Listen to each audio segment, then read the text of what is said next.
IPCA sobe 0,56% em março, puxado pela alta dos alimentos. Inflação acumulada atinge maior patamar dos últimos 2 anos. Ministro do STF, Alexandre de Moraes, concede prisão domiciliar para Chiquinho Brazão, acusado de mandar matar Marielle Franco e Anderson Gomes. Liderança do acampamento Brasil Livre pede ao STF investigação contra a Polícia Legislativa após confronto com indígenas na frente do Congresso ontem. Deputada também quer respostas sobre áudio de reunião que pediu uso da força.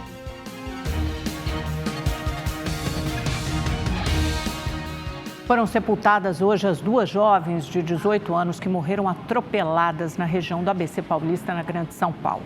O motorista do carro está preso preventivamente. No enterro das jovens, um clima de revolta. Isabela Helena de Lima Costa e Isabela Priel Regis, de 18 anos, foram sepultadas na manhã desta sexta-feira no cemitério municipal da Saudade, em São Caetano do Sul, no ABC Paulista. Os familiares decidiram sepultar os corpos das vítimas lado a lado, como homenagem à amizade entre as jovens. A Isabelle estava sempre lá em casa, né? A gente, às vezes eu acordava ou saía do escritório de casa lá e ela já estava lá. E elas dormiam uma na casa da outra,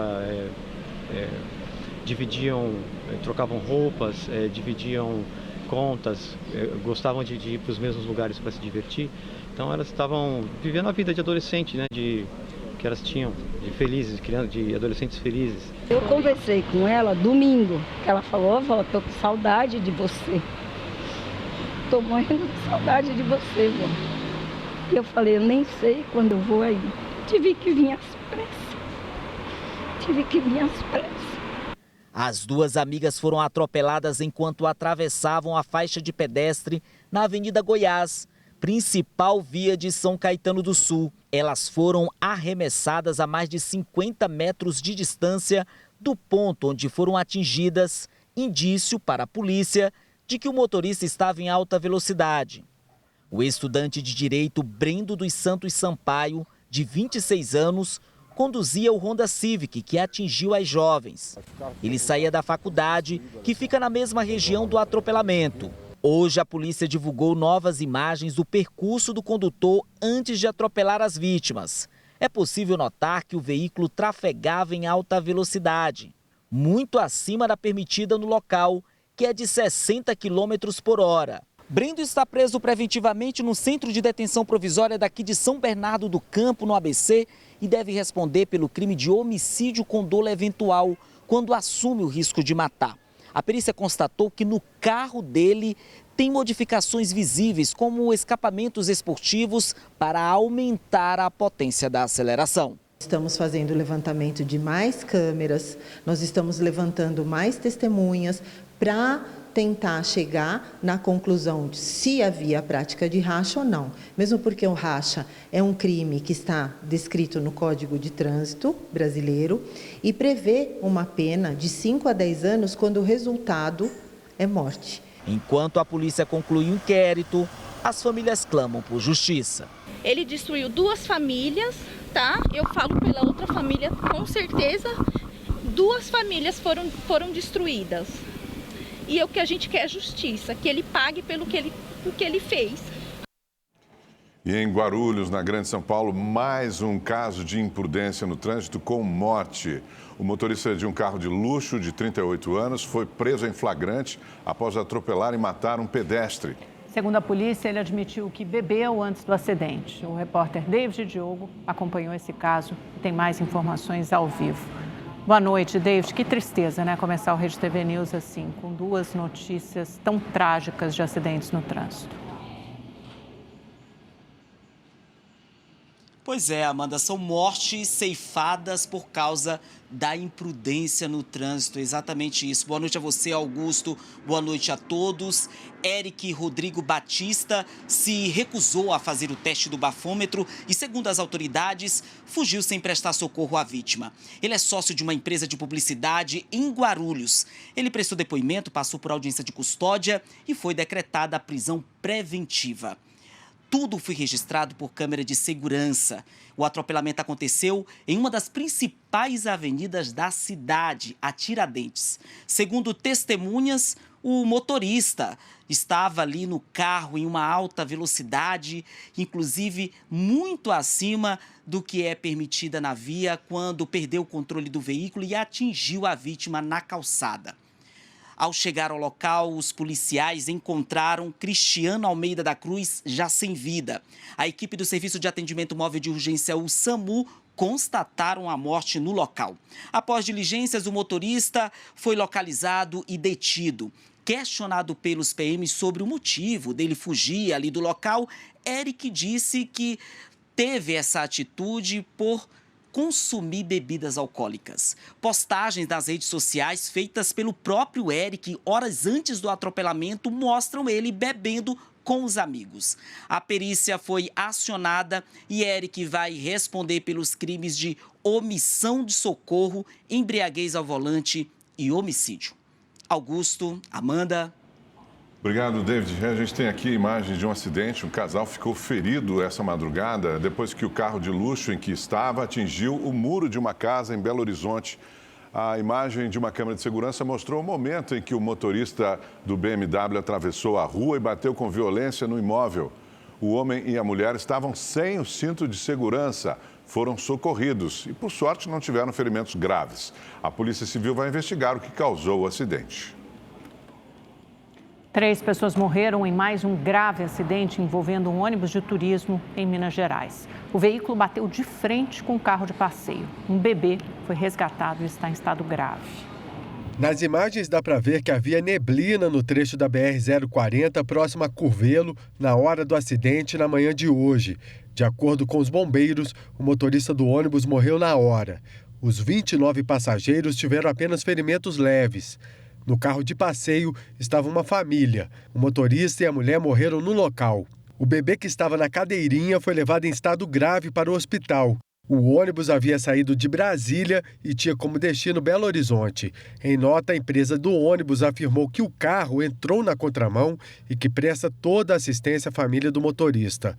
A perícia da Polícia Civil investiga o acidente.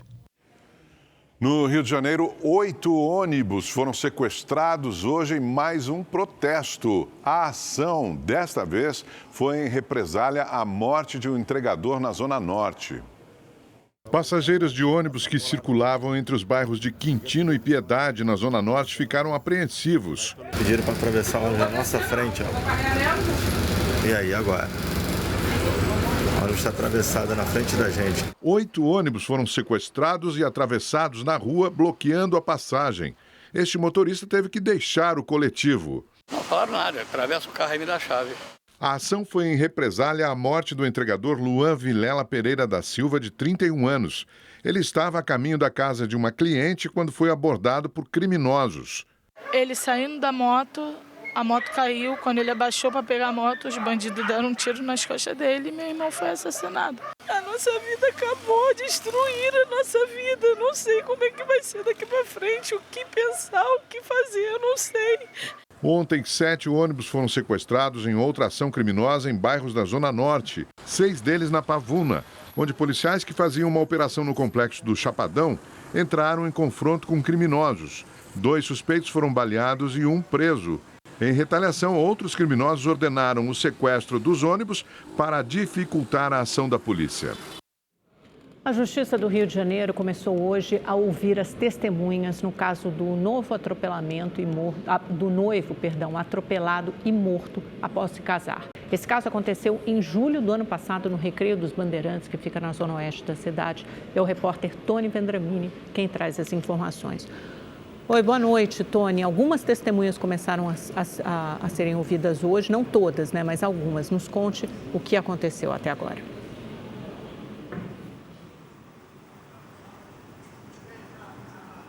Boa noite, Amanda. Boa noite, Augusto. Boa noite a todos que nos acompanham. 7 das 14 testemunhas de acusação foram ouvidas nessa primeira audiência. Além delas, a Bruna Vilarinho, com quem a vítima, Fábio Toshiro, havia acabado de se casar, também prestou depoimento na condição de informante.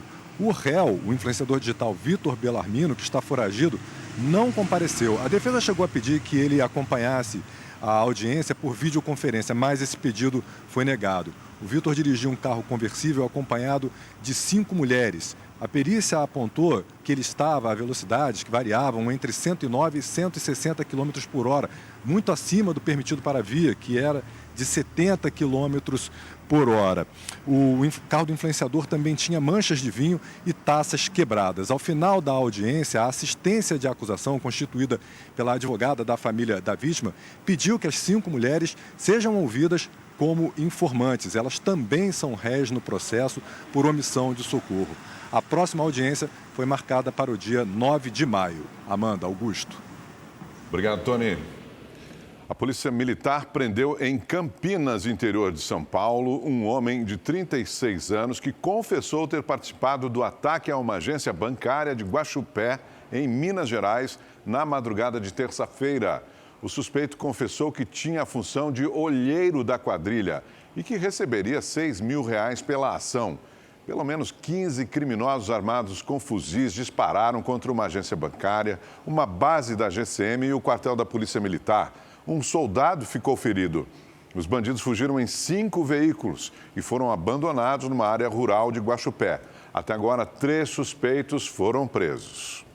A Justiça concedeu habeas corpus ao policial militar Luan Felipe Alves Pereira, que estava preso por arremessar um jovem de 25 anos de uma ponte. Você lembra desse caso? Aconteceu na zona sul da capital paulista em dezembro. O PM responderá ao processo em liberdade. O benefício foi concedido porque a prisão preventiva foi considerada uma antecipação de pena. A Polícia Civil indiciou o agente por tentativa de homicídio. O inquérito do caso está em fase de conclusão e deverá ser encaminhado ao Judiciário nos próximos dias. Em São Paulo, um ambulante senegalês morreu baleado por um policial militar após reagir com violência a uma abordagem no bairro do Brás, no centro da cidade. O ambulante foi cercado e agredido por 9 policiais militares que tentam apreender o carrinho dele. Ele chegou a reagir com uma barra de ferro e agredir os agentes. Os PMs reagiram e atiraram contra o senegalês. Ele foi encaminhado ao hospital, mas não resistiu. Após a ocorrência, ambulantes se reuniram para protestar e a confusão continuou por mais algum tempo, até a polícia dispersar os manifestantes. O agente envolvido no caso foi afastado das atividades operacionais. A ocorrência foi registrada como morte decorrente de intervenção policial e tentativa de homicídio. O PM será investigado pelo Departamento de Homicídios e Proteção à Pessoa.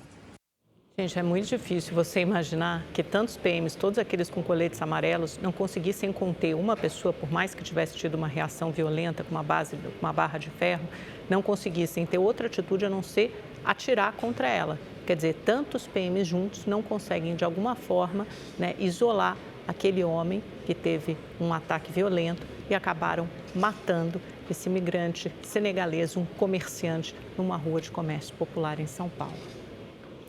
A cratera de 8 metros de profundidade que se abriu em uma das pistas da Marginal Tietê, em São Paulo, já está em obras. Ao longo da tarde, o trabalho foi de ampliação do buraco que dá acesso à tubulação subterrânea da Sabesp. O local é um ponto de acesso utilizado para inspeções e limpeza da tubulação da companhia. Os trabalhos devem durar 3 dias até a recuperação total do asfalto.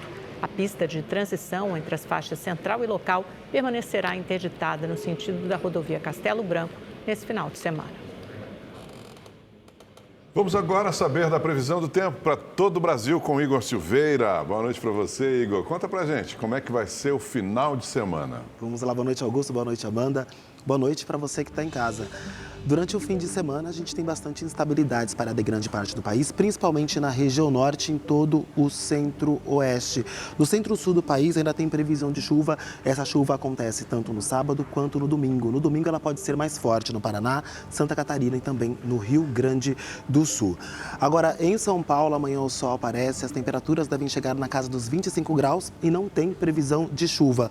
Já no domingo, uma frente fria vai ser a responsável pela instabilidade instabilidade e são esperados 15 milímetros de água. Máxima pode alcançar os 26 graus. Na segunda-feira, 24 graus de máxima, também tem previsão de chuva. E na terça, 25 graus e também quase não deve chover. No Rio de Janeiro, os termômetros alcançam os 29 graus e chove em pontos isolados. No domingo, sobe para 30 graus. Na segunda-feira, a mesma temperatura e na terça pode alcançar os 31 graus de máxima. Agora, em Belo Horizonte, Vitória no Espírito Santo, o sol também aparece e o tempo fica abafado nessas regiões.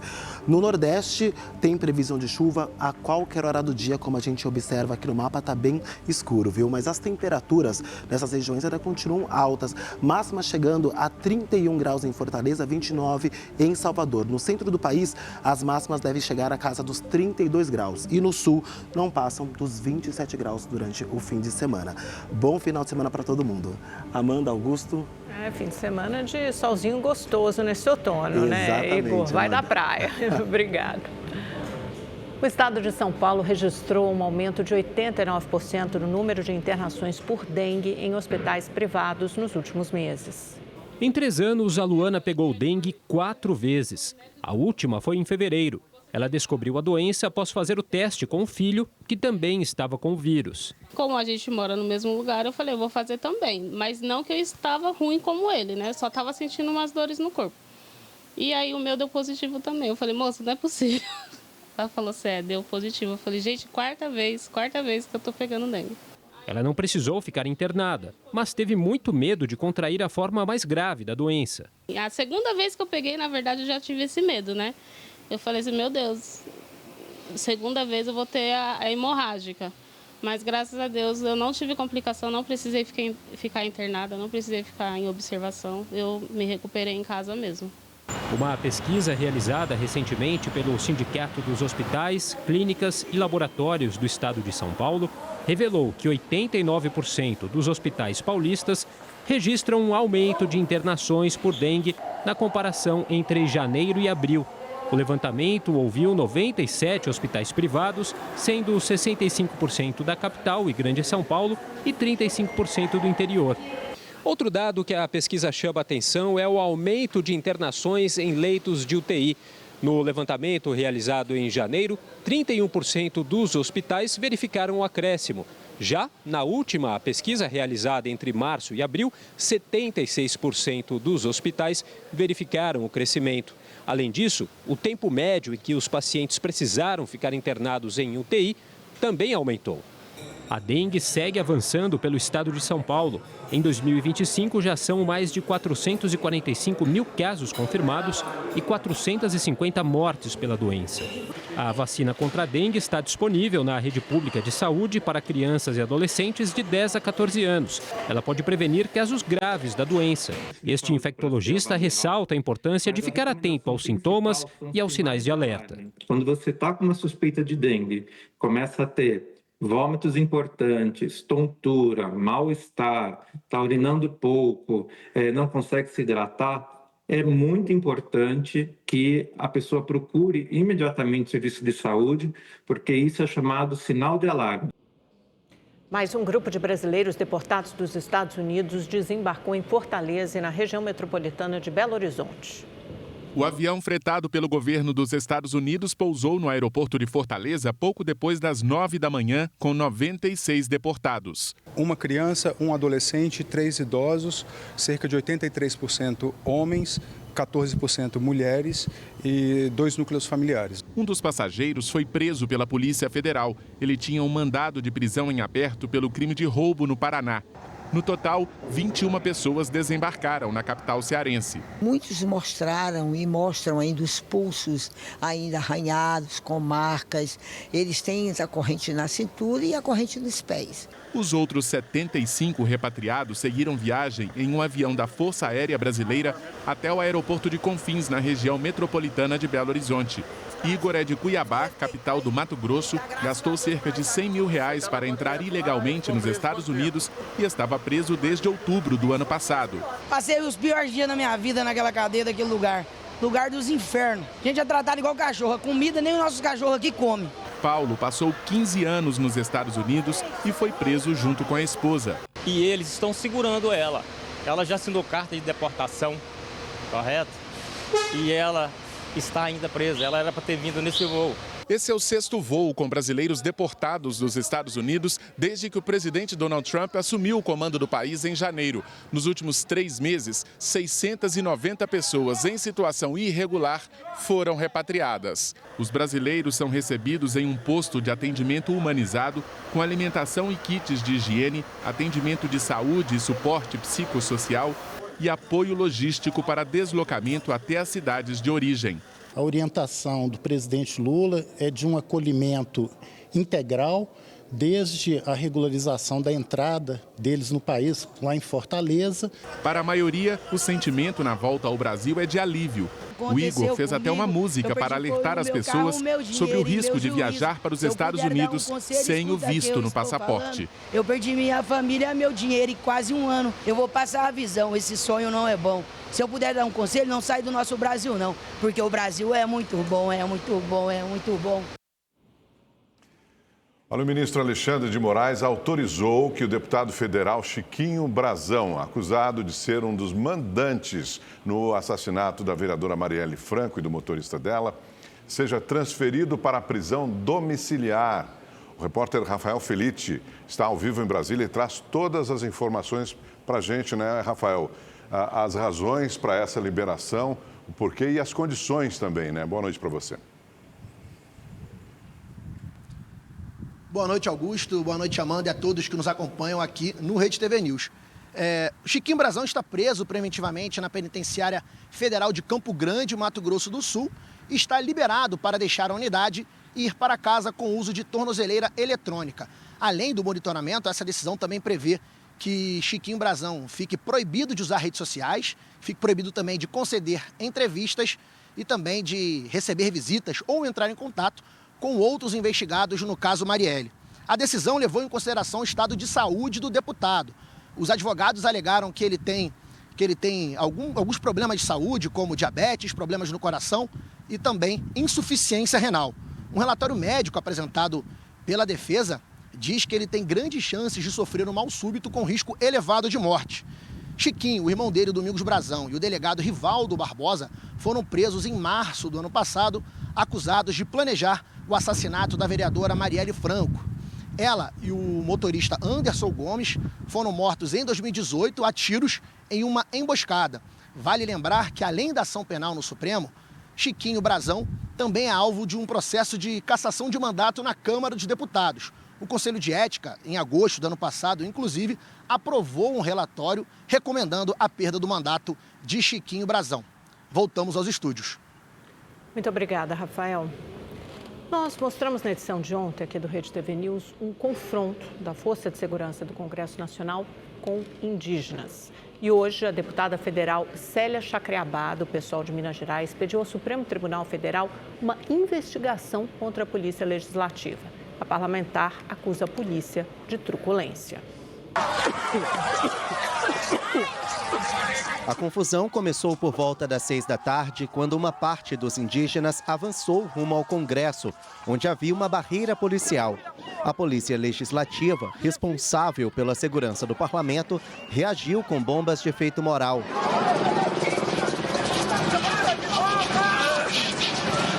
Hoje, a deputada federal Célia Chacriabá, que é uma das lideranças no acampamento Terra Livre, defendeu os indígenas e acusou os policiais de truculência. E o ato de ontem não representava nenhuma ameaça, porque é conhecido nessa casa, sobretudo nos últimos 3 anos, que se tiver matéria de algum interesse, certamente existe já um processo de tentar aumentar a segurança. Mas não tinha matéria de interesse sendo votado na casa, não tinha motivos. Durante a conversa com jornalistas, ela estava com 2 dedos queimados, porque foi atingida por uma das bombas, e disse que o Corpo de Bombeiros negou socorro a ela. No pedido de investigação enviado ao STF, a parlamentar afirma que os indígenas foram vítimas de racismo.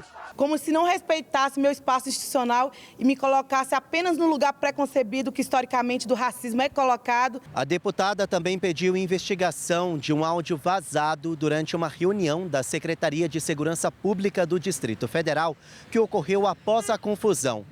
A reunião foi feita de forma híbrida, com a presença da Articulação dos Povos Indígenas do Brasil, a APIB. Um dos participantes esqueceu o microfone aberto e defendeu que os policiais agredissem os indígenas. Deixa eu descer e mete o cacete se fazer bagunça, pô. Deixa eu descer e mete o cacete se fizer bagunça? Eu gostaria de saber quem é que tá falando isso. Ele tá com o aberto e falou que é para descer o cacete nos indígenas se fizer bagunça? Foi isso que a gente ouviu? Essa reunião está sendo gravada? Hoje, o secretário executivo da pasta afirmou que representantes de diversos órgãos participaram da reunião e atribuiu o áudio a um representante do governo federal. Baseado nisso, a gente vai oficiar ao órgão de origem para que esse órgão de origem, de posse desse áudio e do aparelho lá, ele inicie uma investigação. Por meio de nota, a Câmara e o Senado afirmaram que o avanço ao Congresso foi inesperado e que foi necessário utilizar armas não letais para acalmar os ânimos.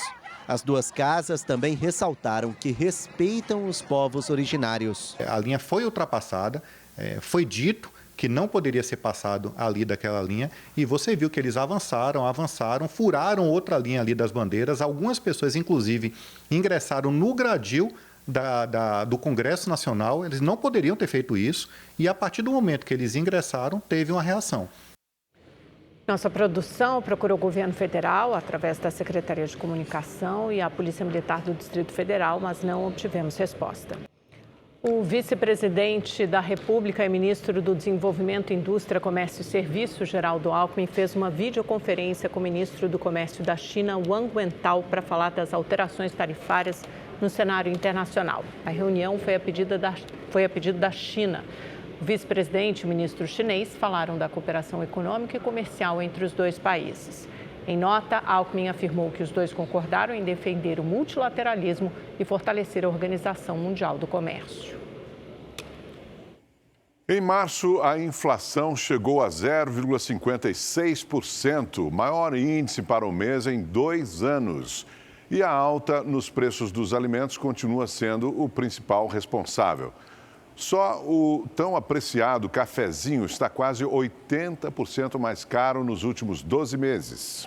O João encontrou uma saída clássica para driblar os preços altos. Todo dia olhando o jornalzinho de promoção, vindo no supermercado no dia que tem as promoções, você acaba vindo mais vezes também, né, para pegar a promoção do dia. Com a dona Lúcia não é diferente. O jeito é ficar de olho nas ofertas e bater muita perna por aí.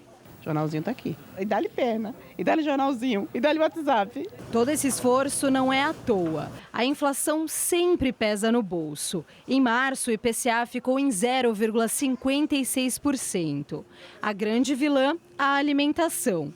O grupo acelerou de 0,70% em fevereiro para 1,17%. Os alimentos que tiveram as maiores altas estão presentes em várias refeições do dia a dia do brasileiro. O tomate teve um aumento de mais de 20%, o ovo 13% e o café subiu quase 10%. É um impacto grande porque os alimentos eles comprometem uma fração grande do orçamento familiar. Então, mais de 20% do orçamento é gasto com a compra de alimentos. Se os alimentos ficam cada vez mais caros, isso quer dizer que essa porção do orçamento está crescendo, né? E o problema enfrentado pela maioria das famílias acaba tendo como uma das alternativas a diminuição do consumo. Eu sou amante de café, mas eu tô fazendo ele mais fraco, porque eu gostava dele mais forte, né? E tô diminuindo. Apesar das altas, os valores de alguns alimentos recuaram em relação a fevereiro, como as carnes, o arroz e o óleo de soja, resultado da tarifa zero de importação aplicada pelo governo federal para reduzir os preços. O café, o açúcar, a carne estão no rol de alimentos que foram beneficiados por tal medida. Então isso pode ajudar, sim. Mas isso no prazo. No longo prazo, o mercado se ajusta. Então eu diria que essa medida ela não vai trazer o conforto que a população merece. A gente precisa de um equilíbrio, né? Uma estabilidade maior no clima e também de um equilíbrio cambial. O índice de atividade econômica, considerada prévia do PIB, o IBCBR, avançou 0,4% em fevereiro. Na comparação com o mês anterior, veio acima das expectativas do mercado e foi o segundo mês seguido de alta do indicador. Já em relação a fevereiro de 2024, o índice aumentou 4,1%. Os dados são do Banco Central e o Produto Interno Bruto é o crescimento do país, a soma de todos os bens e serviços produzidos na economia. O ex-presidente Jair Bolsonaro passou mal nessa manhã durante uma viagem pelo Nordeste. Ele deu entrada em um hospital na cidade de Santa Cruz, que fica no interior do Rio Grande do Norte, e posteriormente foi transferido de helicóptero para Natal. Bolsonaro sentiu dores na região do abdômen e o problema é decorrente ainda do atentado que ele sofreu em 2018, quando foi vítima de uma facada durante a campanha eleitoral. Segundo o hospital, Bolsonaro está bem e não vai precisar passar por cirurgia. Nos Estados Unidos começou hoje uma nova audiência no caso dos irmãos Menendez. Em busca de liberdade condicional, o julgamento acontece em Los Angeles, na Califórnia. Os irmãos foram condenados à prisão perpétua pelo assassinato dos pais em 1989. Os irmãos argumentam que agiram em legítima defesa após anos de abuso sexual e psicológico. Pela terceira vez, a cidade de Londrina vai receber corridas da NASCAR. Com 24 carros divididos em duas categorias, o autódromo Ayrton Senna trará muita adrenalina aos fãs de automobilismo. Neste sábado, às 5h30 da tarde, será dada a largada para a primeira corrida da segunda etapa da temporada. E no domingo, a partir de 1 da tarde, ao vivo e com transmissão da Rede TV, acontece a corrida 2 da etapa de Londrina. Já a segunda etapa da Copa HB20 também promete fortes emoções no norte do Paraná. Nesta sexta-feira foram realizados os primeiros treinos antes da grande corrida do fim de semana. No sábado, às 3h20 da tarde, acontece a primeira largada. E no domingo, a partir das 3 da tarde, você acompanha todos os detalhes da corrida 2 da segunda etapa da Copa HB20, aqui, na tela da Rede TV.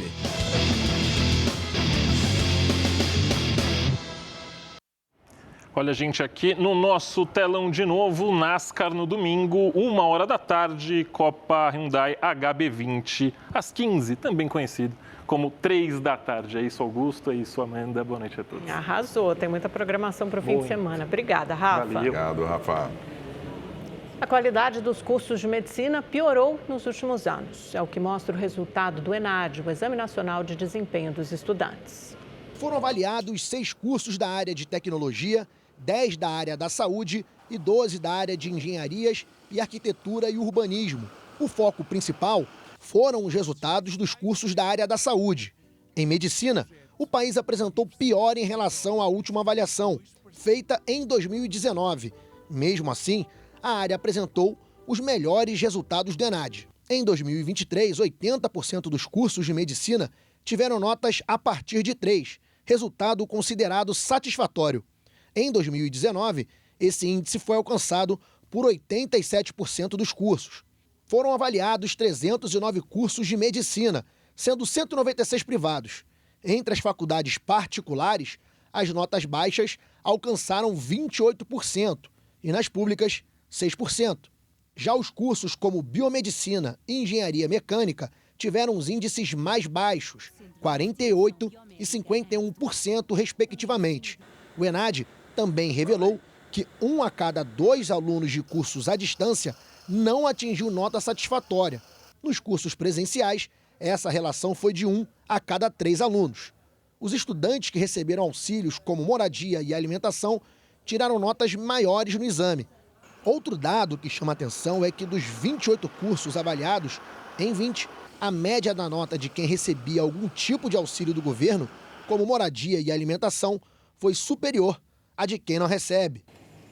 Uma técnica desenvolvida por pesquisadores da USP ajudou a diminuir em 84% o número de mortes por febre amarela durante o último surto registrado da doença. Entre 2018 e 2019, quando o estado viveu uma epidemia da doença, a equipe de infectologistas do Hospital das Clínicas da USP buscou uma solução baseada em tratamentos já existentes em pacientes com problemas hepáticos para diminuir as mortes. A gente começou a fazer como se fosse uma estratégia de troca de sangue, fazendo a troca com plasma de um doador saudável. Mas a gente também sabia que o vírus acomete não só o fígado. Então, quando a gente faz essa remoção, essa troca, a gente remove o vírus também. E com isso, reduz a lesão para os outros órgãos também. E aí a gente percebeu o benefício, o sucesso desse tratamento. A máquina para a chamada troca de plasma existe na maior parte dos hospitais e é usada em procedimentos simples. A técnica é ensinada a médicos de outros países, como Colômbia e Peru, onde a incidência da doença é alta. O tratamento com a troca de plasma é importante para aqueles pacientes que chegam à forma mais grave da febre amarela com o comprometimento do fígado. Mas para prevenir a doença, os especialistas apontam a vacina como a melhor opção. Na minha opinião, essa estratégia é reservada para aqueles pacientes que têm contraindicação à vacinação. Por exemplo, uma pessoa que é imunossuprimida não pode tomar vacina porque é vacina de vírus vivo atenuado. Uma pessoa que tem idade muito avançada, que infelizmente não pode tomar essa vacina. Caso contrário, a vacina ainda é mais importante. A febre amarela é uma doença infecciosa aguda transmitida no ambiente urbano pelo mosquito Aedes aegypti. Os sintomas começam com cansaço, depois vem a febre alta, calafrios, dor de cabeça, dores musculares e tosse. Dura no máximo 10 dias, mas em alguns casos pode matar. Neste ano, 15 casos foram registrados no país. 8 pessoas morreram. O Rio de Janeiro foi escolhido pela Unesco a capital mundial do livro pelos próximos 12 meses. Uma cidade literária com mais de 1.500 salas de leitura e quase 130 bibliotecas, locais que abrigam obras que, além de expandir o vocabulário e contribuir com a formação do senso crítico, transportam os leitores para novos mundos. Eu acho que é isso, dá um poder de imaginação e uma capacidade de sonhar muito grande. A gente desenvolve toda uma capacidade de perceber o mundo da qual estamos vivendo. O Real Gabinete Português de Leitura, uma joia no coração do Rio, é considerado uma das bibliotecas mais bonitas do mundo e possui o maior acervo de autores portugueses fora de Portugal. O título de capital mundial do livro foi concedido pela Unesco ao Rio de Janeiro em reconhecimento aos programas de promoção da leitura no município. É a primeira vez que uma cidade de língua portuguesa recebe esta honra. O prefeito e a ministra da Cultura, Margarete Menezes, assinaram um protocolo de intenções para fomento da leitura na cidade. É uma honra que reverbera a riqueza literária do nosso querido Rio de Janeiro, que ao longo dos anos se fez eco das palavras de grandes mestres, traduzido o coração pulsante do Brasil em suas páginas. Entre as atrações previstas para os próximos 12 meses estão a Bienal Internacional do Livro, um viradão de leitura e a troca de exemplares em locais de grande circulação de pessoas, como as estações do metrô. A caixa lusófona, com livros selecionados pelos países de língua portuguesa, vai percorrer escolas e bibliotecas da cidade. Autores e autoras de língua portuguesa, imortais e contemporâneos, compõem o tesouro literário contido desta caixa que chega de Lisboa, trazendo vozes que se tornarão cariocas. 200 anos depois, livros atravessam o Atlântico para fazer aqui história. Obras brasileiras serão escolhidas por meio de concursos, festivais e prêmios e vão se juntar ao acervo da Caixa, que será enviada ao Marrocos, o próximo país sede. Quanto mais pessoas lendo, falando sobre os livros, e o Rio de Janeiro como assim, a porta-voz, a capital mundial do livro, eu acho que é uma excelente oportunidade de mais pessoas sentirem essa atração pelo livro em suas vidas. E o presidente Lula sancionou sem vetos a lei de reciprocidade que autoriza o Brasil a adotar medidas de retaliação comercial contra países que impuserem sanções, como é o caso do tarifaço de Trump. Não quer dizer que eles vão fazer isso, mas podem. Base e oposição votaram a favor no Congresso. Rede TV News fica por aqui. Obrigado por sua companhia nesta sexta-feira. Uma ótima noite para você. Muito obrigada pela audiência. Nos vemos amanhã, 7h20.